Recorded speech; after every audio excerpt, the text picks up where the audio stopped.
The monsters are everywhere inside the city, and normal citizens are just an easy meal for them. The thugs are trying to reach their house in order to hide, but they had to risk being discovered by monsters on their way there. They arrived at the narrow alleyway close to the house. However, a one-eyed wolf demon was blocking their way. They tried to escape while it was still busy feasting on its prey, but they couldn't escape its perception, and because of the desperate situation, the thugs started escaping in different directions. However, the one-eyed wolf demon still easily caught them one by one. Mo Fan and Lin Yushin couldn't understand why the city was occupied by monsters. Lin Yushin realized that code blood is currently in effect, and Mo Fan knows that this is the highest level of alert, which could only mean that thousands of monsters were invading the city. Because of this, Mo Fan is even more worried about his father's and Shincha's safety. At the same time, the shopping district is currently being attacked by countless monsters, so all the citizens are desperately trying to escape. Shincha is among them, and one monster has set its eyes on her. The monster pounced in Shincha's direction right away, but luckily, someone dragged her inside the mall's entrance before the monster could reach her. Although there were still a lot of people outside the building, someone inside wanted to close the entrance and ignore the lives of everyone outside, and the others supported him. They only cared about their own safety and nothing else. The person who saved Shincha is helpless about the situation,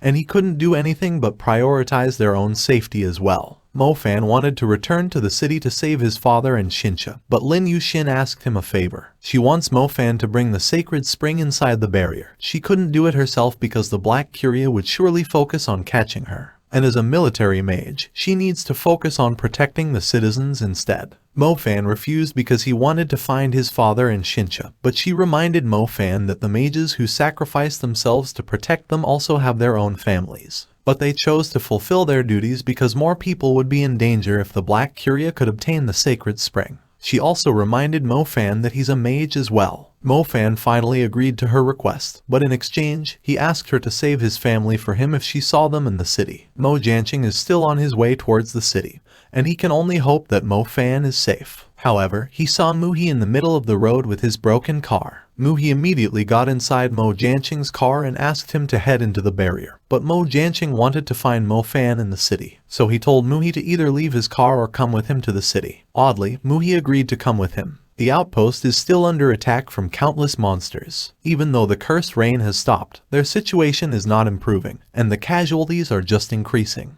Because of this, Jan Kong wanted to enter the city to deal with the situation. However, he needed to continue commanding the soldiers inside the outpost, so Yang Zhuhi volunteered to come to the city in his place. Jan Kong agreed while asking Yang Zhuhi to return safely. Mo Fan had already arrived outside the barrier.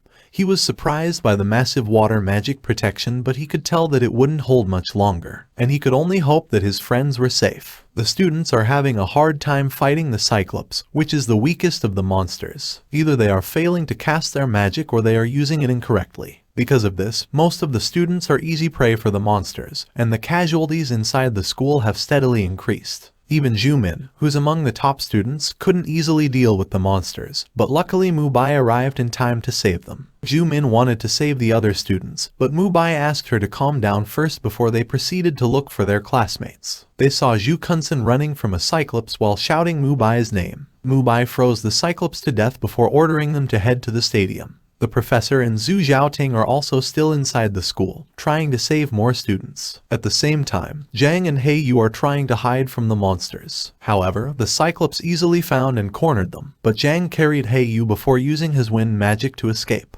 Although they managed to escape from the Cyclops, a much stronger, one-eyed wolf demon found them instead. Zhang noticed the monster, so before it could pounce at them, he tossed He Yu away to save her. Because of this, Zhang was easily caught by the monster, and he could just accept his death while helplessly asking He Yu to escape. He Yu refused to leave, but she's also helpless against the monster. However, someone suddenly used a lightning spell, targeting the monster. The monster was thrown away after getting hit by the spell. Zhang was happy after seeing Mo Fan. However, the one-eyed wolf demon still survived. Mo Fan tried to use his lightning magic again, but it was already prepared to block his attack. Seeing this, Zhang decided to use his wind magic to distract the monster while Mo Fan dealt the finishing blow. Both Zhang and He Yu are amazed after seeing the wolf burn into ashes from Mo Fan's fire magic. Zhang was surprised that Mo Fan wasn't inside the sacred spring, but because of the grave situation, Mo Fan told them to follow him into the stadium first.